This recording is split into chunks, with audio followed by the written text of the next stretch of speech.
Welcome to the Actually I Can Female Entrepreneur podcast. I am your host, Kayleigh Greenacre, a business strategist, coach, TEDx speaker, author, and your go-to woman for all things business strategy.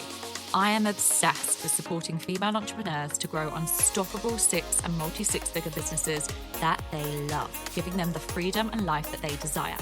During this podcast, I'll be sharing with you everything that you need to become a successful female entrepreneur, from the mindset shifts to sales and marketing strategies, and how to become an iconic leader that people can't get enough of. It is my mission to help you stand out, attract your dream clients and customers, and sell out of your offers with ease whilst building the business and life of your dreams. Let's make this your reality, ladies.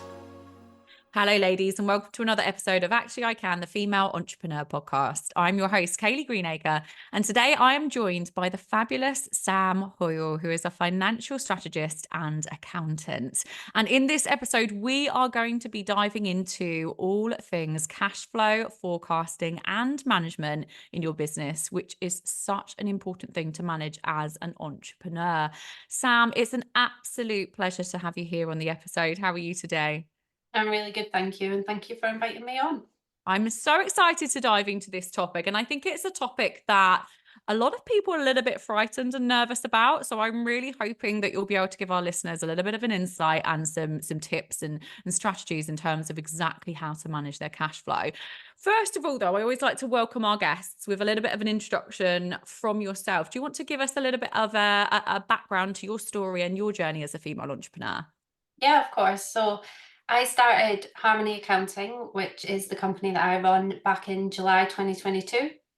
I started it mainly after I'd had my two girls, who are now 3 and 4. Just because working in the corporate world, I just didn't want to work them hours anymore. And I was also in a real crappy job at the time, who'd promised me one thing and it was completely not the case. So I did the big thing. I started the company, and by April 23, I'd left my full-time job to focus solely on Harmony Accounting. And in that time, my daughter was actually diagnosed with juvenile arthritis, so it made me even more determined to go, because I wanted to make sure that I was there if she needed me, and we had 1,000,001 hospital appointments. And yeah, I am absolutely loving it now. I get to work with amazing women, and I get to spend so much time with my family. So it's perfect. And that's it's such a touching story as well, but also the fact that you're doing this for your children, you're doing this to spend more time with them, to have that freedom, which is what so many female entrepreneurs go into business originally, to obviously to be able to achieve. So I love that, and thank you so much for sharing a little bit that vulnerability piece as well. So I really want to dive into our topic today, and I'd love to start by talking a little bit about cash flow.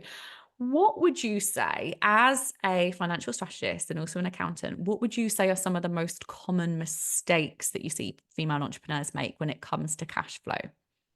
So I think the main one is people just don't save for their taxes. And I think this can like have a massive strain on your cash flow.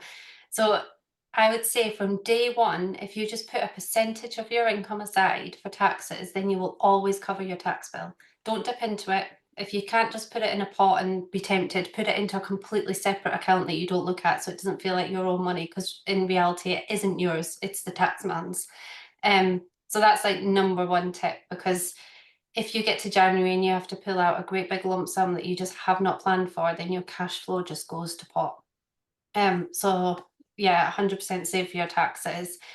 And the other thing that I tend to see people do a lot, which is that they don't know how much they can pay themselves, or they pay themselves last. And really, when you're doing a business, we all know in the beginning it's super hard. You're working so much, and then if you're the last one to be paid, or not paid very much at all, it feel like, it can really get on top of you, and you can feel like, why am I doing this? So make sure that you budget in what you're going to pay yourself, because you should be getting paid for the work that you do.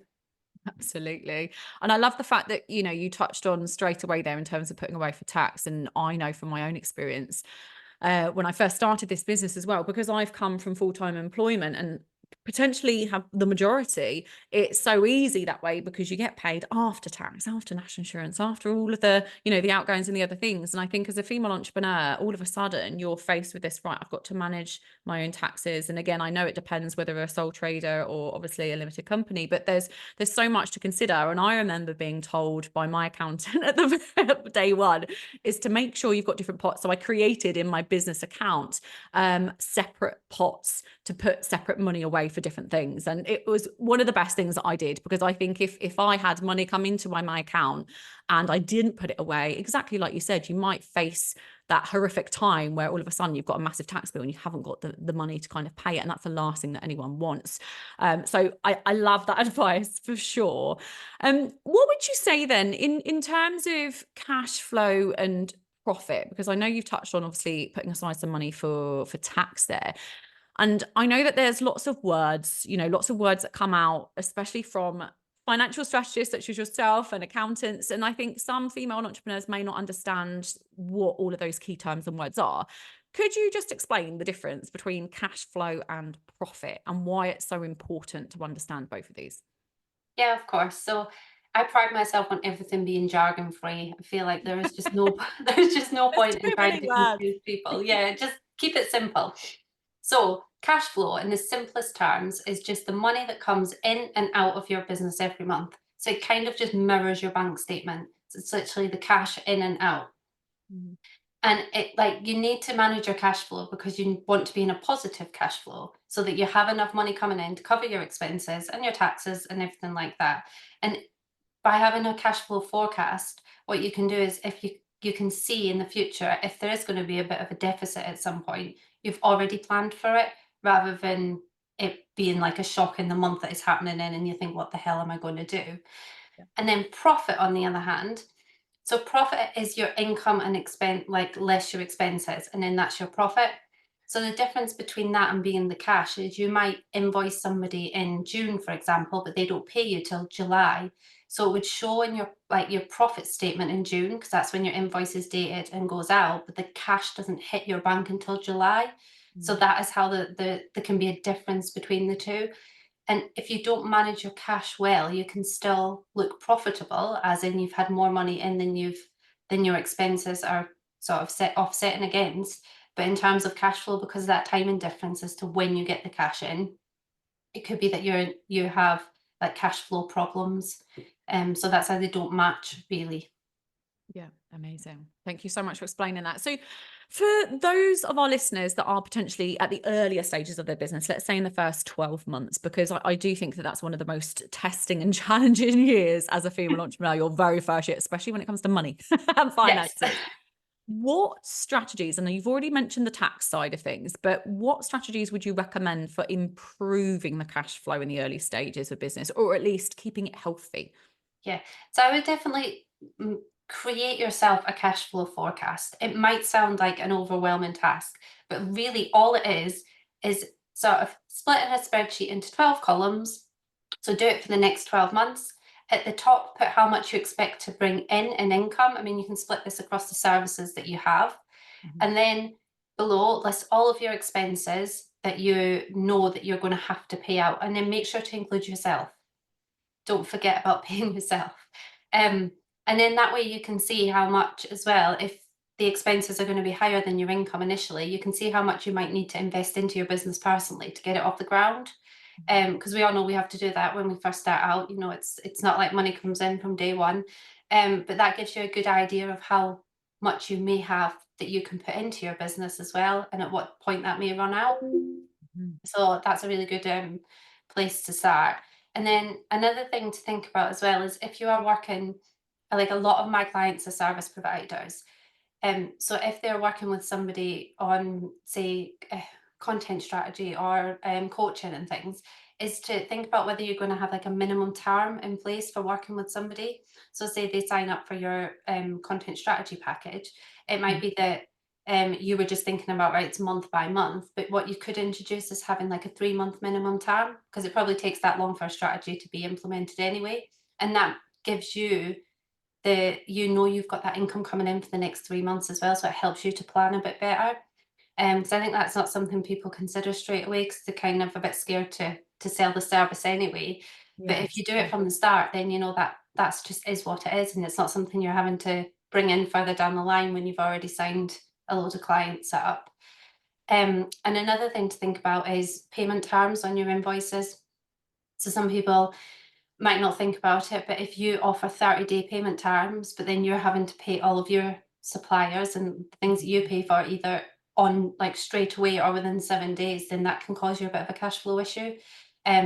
So think about shortening your payment terms. I mean, a lot of people now have 7 days, or when you sign up, you pay straight away. That's very common. So don't feel like just because you're new, you have to offer something more, because that can negatively impact you as well. Yeah, amazing. So ultimately, managing and being really organized with your finances is just so, so important. And I think sometimes it does come across to people, especially female entrepreneurs who are new to the business, it can come across as a bit of a minefield. It can, sound a little bit complicated. I mean, a piece of advice I would always give to anyone listening is get yourself an accountant. Reach out to Sam, she's amazing, but get yourself someone who can help you. Because even when I started, I used to have a business previous to this. And again, it's about understanding. It took me a long, long time to get my head round things. And even today, I will reach out and I will ask my accountant questions on things that I'm not sure of, because that's what they're there to do. That's what you are here to help and support people with. But I'd love to touch on, there's something that you mentioned there in terms of investing, actually.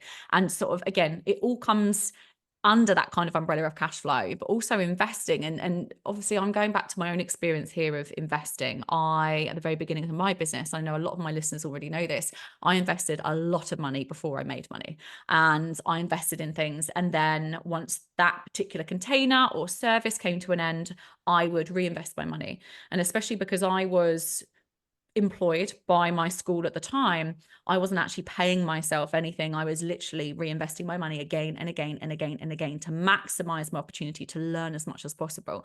That was my own choice, my own experience. But I would love to know your take on this, Sam, in terms of investing or reinvesting, some of their cash flow or some of their money that's coming in, and how people can maintain enough cash on hand to actually pay themselves and pay their taxes. What's your advice around that whole topic?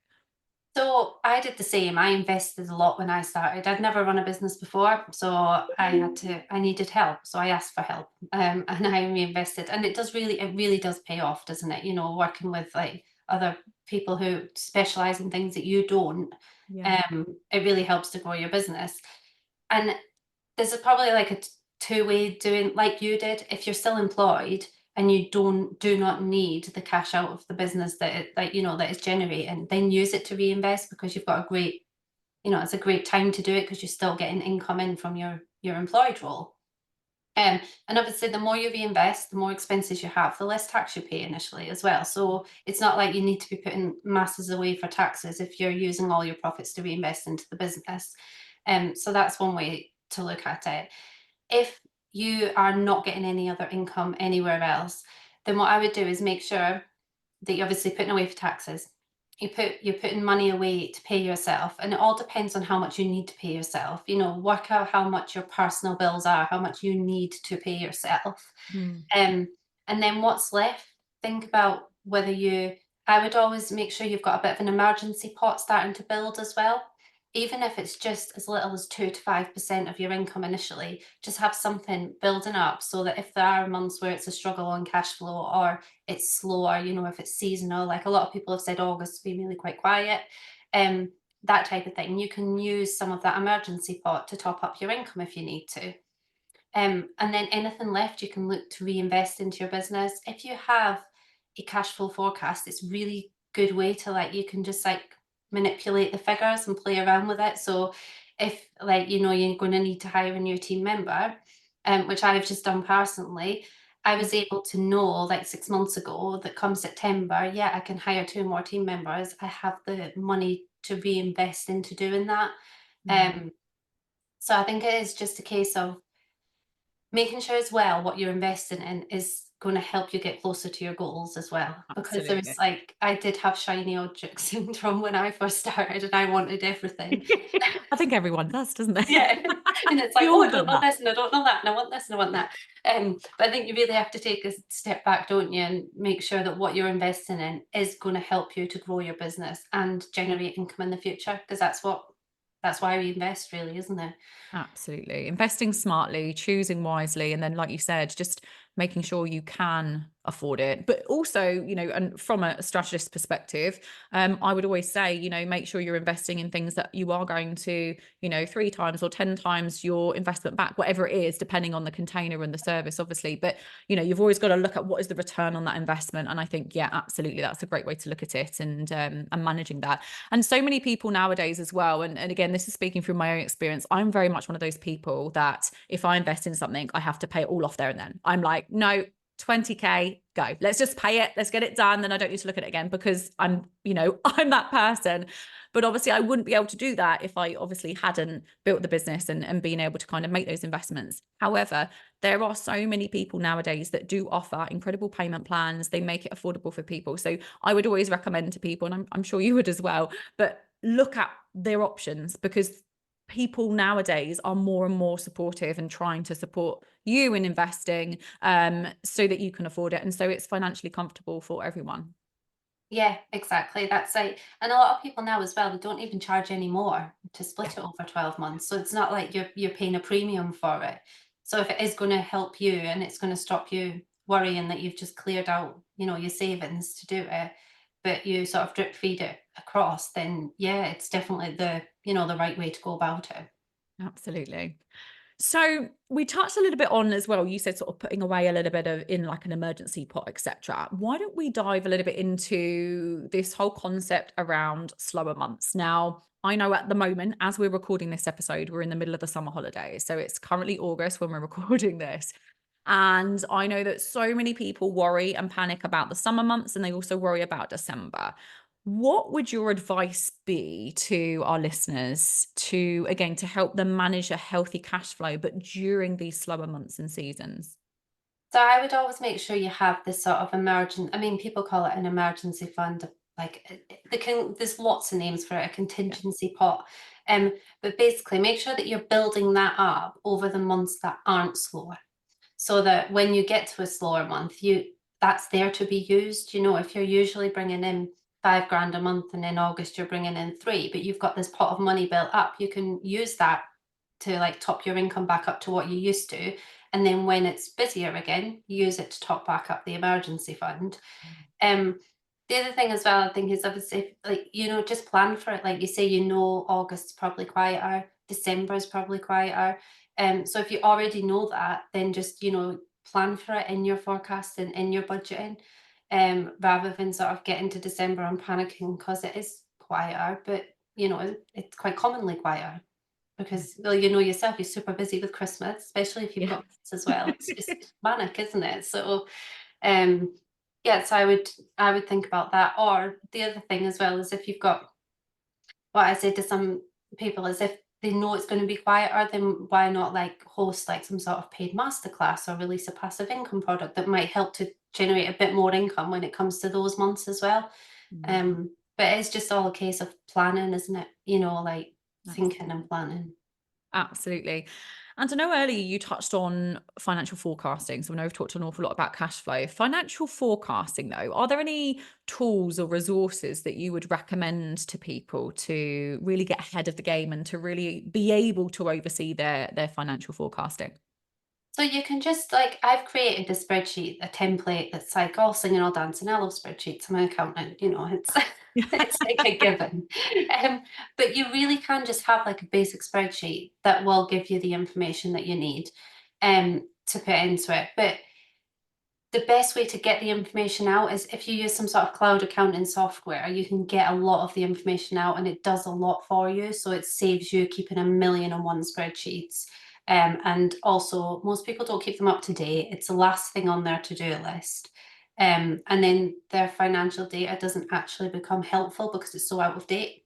Mm, Whereas cloud accounting software, something like Zero, works really well, especially if you're using like Stripe and things to take payments from people. or free agent's really good for small businesses who've just started up because you can get it for free. So it's one less expense every month. And it's been built for small businesses in mind. So it's really easy to use. They can really help you to keep on top of your finances. You can then use it, you can see how much has come in and out every month and use it to help you forecast. So you can look at what's actually happened and then what you think might happen.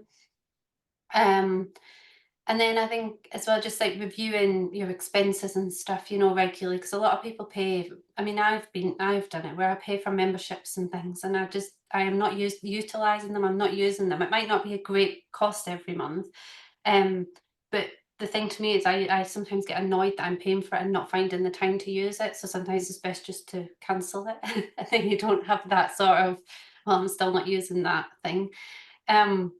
But yeah, I think the main things like tools and resources, it's cloud accounting, and just a basic spreadsheet will help you initially. Amazing. And in regards to getting an accountant, so as I shared earlier, getting an accountant and getting my legal things sorted at the beginning of my business before I even launched was one of my first priorities. I wanted to make sure that I did everything right by the book. I set everything up correctly. For our listeners, and I know we have listeners that are maybe at the very beginning, 1 year in, 5 years in, etc. But what advice would you give in terms of reaching out to an accountant and working with an accountant in comparison to trying to do their own accounts? I would say it's worth it.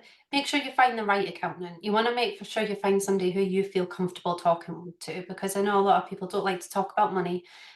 So you have to make sure that you feel happy to just, tell them the whole situation, and then they can help you the best rather than sort of feeling embarrassed by it. Everybody starts somewhere, so do not feel embarrassed by it. Yeah. Um, so I think that's the first thing. Like, speak to a few. Lots of accountants offer free discovery calls now. So make sure you chat to a few, so that you're not just, it's not like the high street anymore where you had to go in and sit around a table with a load of male accountants and feel like the small parts. And so I think that would be, and I would think a lot of it can just take, I know, like I've worked with a lot of people who've just come to me from the very beginning, um and it's just taken so much. Like, one girl says that she just felt like she couldn't sleep properly at night because she'd been nodding off and then think, oh my god, I don't know if I'm doing something right, or what if I'm doing something wrong. And now she doesn't have that, because we work together, and if she has any questions that she starts to panic about, she just drops me a message and I answer them. So I think it's, it might be an expense that you think you don't need to have, but it can really help to put you at ease. And it usually saves you taxes as well, to be honest, because there's a lot of things that you might not realize you can claim, or you might not be claiming in full, that like accountants will tell you about.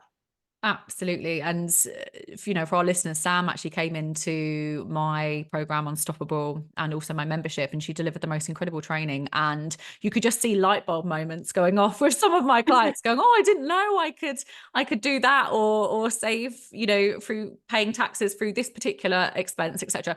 I think there's quite a lot to it. And like I said, I was very much one of those people that I wanted the support straight away. And I would always highly recommend to everyone, just get the support from the outset. It's a cost, but it's a cost that's well worth it, because the last thing we want is anyone being in a situation where they're struggling financially. That's not what anyone wants. And yourself, Sam, you're here to support and to help your clients, with that, and to obviously save them money where they can as well. So absolutely. So what kind of advice would you give female entrepreneurs then who are really looking to manage their finances, more proactively? So I know we've touched on a lot of things here. Is there any kind of last minute piece of advice that you'd really want to give our listeners to make sure that they're managing it proactively? Yeah, so I would spend a little bit of time trying to educate yourself on just the financial basics. Like, have you registered as self-employed? Have you set up a limited company? Like, what are your responsibilities? If you Google it, ask ChatGPT, Yeah. they will give you like an answer, just so you feel that you have a little bit of knowledge, or speak to an accountant. Um, Make sure you know your tax deadlines, because that can really help you as well. And even though the deadline for tax returns is the end of January, do not leave it until January. That would be my advice, because nobody wants to be doing it over Christmas or worrying about it. So just get it out of the way. Use some sort of cloud accounting software, or at the very least, have a separate business bank account. Um, Yep. and then if you create a budget or a forecast, even, like, it doesn't have to be complicated, and make sure that you stick to it as well. A lot of people do these things and then never look back at them, but by looking back at them and, like, actually using them, then they do become useful. Save for your taxes. I can't shout this enough, and so you won't believe how many people don't do it. Yeah. Yeah. And then if after all that you're still really worried and panicking about it, speak to an accountant, because it might just be that you need to do like a one-off session with them, and then you feel a lot more at ease and you know what you're doing is right. So, but yeah, just do that. Absolutely. Some incredible and real valuable advice today, Sam, and I really appreciate you obviously coming on to the episode. I've got a couple more questions before we wrap up, and one that I ask every single guest that I have on the podcast. What is your word or mantra for this year, and why? So this year it was excitement. Oh, So amazing. yeah, it's like I have like my vision board on my desktop, and as soon as I open it, it's got big word excitement in the middle. Yeah. So I decided that anything I was going to do in my business, anything new I was going to launch, then it had to excite me or I wasn't going to do it. And then it's the same with family. When we're making like trips out, holidays, I want it to be exciting and fun. You only live once, so Oh, I love this. I love that word as well. Do you know what? That hasn't come up yet in all of my guests. So I love that excitement. And for all of our listeners, as you all know, I always ask every single guest this question, but always go back to that word as well. The word that you set yourself at the beginning of the year, make sure you go back to that, because that will give you a sense of purpose, but also, the reason as to why you're doing the things that you're doing this year. So no, thank you so much for sharing, Sam. So final question, what is your one last piece of advice for our listeners today? So I would say what I've found the most helpful is asking for help when you don't know how to do something. Lots of people don't want to ask for help, and honestly, it just makes life so much easier. Um, when I initially started, I invested in a membership to help me with all things branding and, like, just launching yourself online. Then once I'd mastered that, I moved on, and then like, I now work with a coach and things. But it is just asking for help. Even sometimes it's just a sounding board, isn't it? But it's okay to Absolutely. ask for help. We don't know everything. That's it. No question is a daft question. And especially when you're in you've got a question that's potentially not in an area of your own expertise, such as accounting, not for you, Sam, but maybe Yeah. for our listeners, nothing will come across to Sam as a daft question. Ask No. away. I think that's how we get that clarity in anything in life. Ask the question. Because if you don't, you won't always know the answer. And I always think it's, especially when it comes to accountancy, it's so important to know exactly where you stand and what is best for you and your business. Yeah. Yeah. Amazing. It just helps you feel a bit more normal as well. Yeah. When you ask, people then tend to ask you a question back, and you think, oh, well, yeah. We're Absolutely. all in the same boat. All in the same boat. Absolutely. Sam, it's been an absolute pleasure. Thank you so much for being our guest on today's episode. Can you share with our listeners where they can find you and connect with you? Yeah, of course. So the best place to find me is on Instagram. I'm at Harmony Accounting. And then within there, you'll have a link to my website and things, but I'm on there pretty much every day. Amazing. Go and give Sam a follow. She's absolutely incredible at what you do. And if you don't have an accountant in place, give her a shout because Thank you. she knows what she's doing and she's amazing. And she'll definitely support you with your account side of things and all things finance for your business. Thank you so much for joining us on today's episode, everyone. Please don't forget to rate, review, and subscribe to the podcast. And I will see you all again next time. Thank you for tuning in to the Actually I Can Female Entrepreneur podcast with me, your host, Kayleigh Greenacre. If you are ready to build, grow, and scale your dream six-figure or multi-six-figure business, then head to our website now for more information or connect with me on socials to see how you can create your dream business and dream life.